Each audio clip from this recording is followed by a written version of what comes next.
Nu, čau, Kristap! Čau. Nu, kā gāja šodien? Pēdējais brauciens bija labākais. Beidzot sanāca starts. Grūti gāja startiem? Pirmie divi bija tādi pagrūti. Kāpēc? Nevarēja izcelt startu.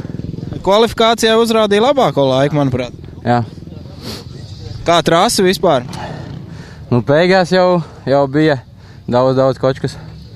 Daudz bija. Traucē braukt? Ļoti. Un kā vērtē vispār šitā sacensība paveidi, tāds super sprints 5 apļi, kā patīk pašam kā sportistam? Man patīk, jo visu laiku intriga ir. Visu laiku spriedz, visu laiku kožās. Normāli. Pirmās gonkas šo sezonu, ko? Šitās, jā.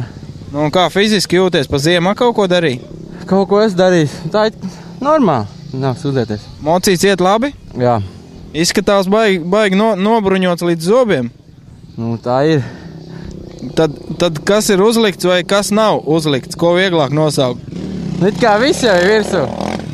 Nē, pateikt, kas nav. Jā. Cik izirgi? Kad 57.